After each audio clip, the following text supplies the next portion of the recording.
सुधीर चौधरी के इस्तीफे से जुड़ी एक बड़ी खबर सामने आ रही है, जिसके बारे में हम इस वीडियो में जिक्र करेंगे। पहली बात तो यह है कि अब ऐसी खबरें आ रही हैं सुधीर के साथ काम कर चुके लोगों के हवाले से कि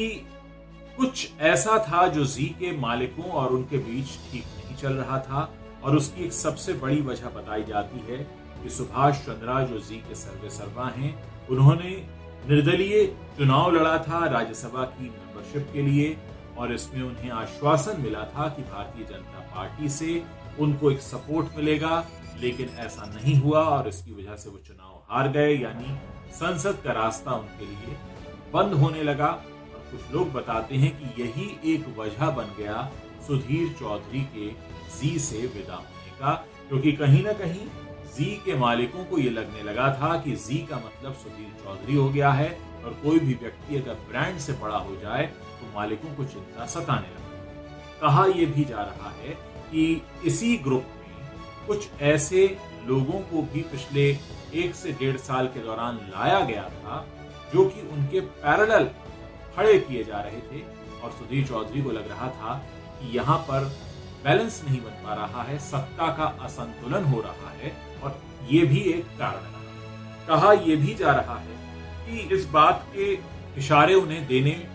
शुरू कर दिए गए थे, और जैसी कि खबरें आई तमाम लोगों ने ये तक कहा कि उनको जाने के लिए कहा गया, लेकिन अब उनके साथ करीबी लोग जो काम कर चुके हैं वो बताते हैं कि उन्हें जाने के लिए नहीं कहा गया, लेकिन हालात ऐसे हो गए थे कि उनको फिर बाहर का रास्ता देखना पड़ा, क्योंकि कहीं ना कहीं भारतीय जनता पार्टी के झुकाव वाली खबरें दिखाने का आरोप सुधीर चौधरी पर कई बार लगा, और इसको लेकर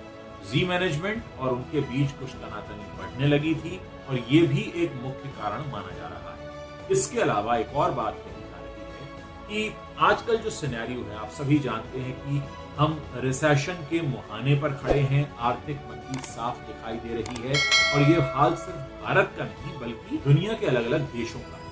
ऐसे में कोई व्यक्ति अपना नया व्यवसाय शुरू करने के बारे में क्यों सोचेगा, जबकि वो पहले से ही एक बहुत सुरक्षित जगह पर खड़ा हुआ है। लेकिन ये हालात पिछले कुछ समय के दौरान बिगड़ने शुरू हो गए थे, और उसके बाद सुधीर चौधरी को ये डिसीजन लेना पड़ा कि अब उन्हें अपनी राह खुद चुननी होगी, और इसीलिए उन्होंने इस आर्थिक मंदी के दौर में एक सुरक्षित स्थान को छोड़कर किसी नए व्यवसाय या नए चैनल को शुरू करना सही समझा, क्योंकि उन्हें ऐसा लगने लगा था कि यहाँ पर वो जो करना चाहते हैं वो नहीं कर पा रहे हैं, या उनसे कुछ ऐसा करवाया जा रहा है जो वो नहीं करना चाहते हैं। लोग बताते हैं कि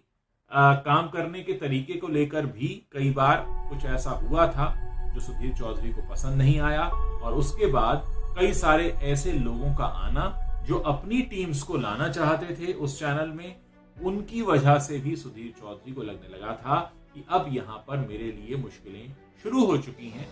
दूसरी तरफ कहीं ना कहीं मालिकों को यह लग रहा था कि इस चैनल का जो ब्रांड है उसको अब एक चेहरा मिल गया है, और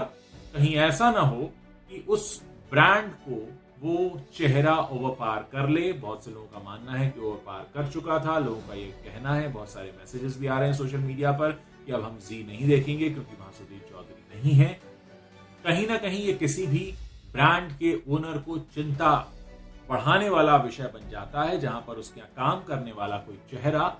उस ब्रांड से बड़ा हो जाए, और ये भी एक कारण माना जा रहा है। तो कुल मिलाकर कहने का मतलब ये है कि कई सारे कारण मिलकर ये वजह बने जिसकी वजह से आज सुधीर चौधरी जी में नहीं है। पहला कि जो विचारधारा है, चाहे वो खबरों को दिखाने के मामले में हो, किसी मुद्दे को बताने के मामले में हो, फिर राज्यसभा चुनाव हार जाना वो भी एक कारण बना। तीसरा,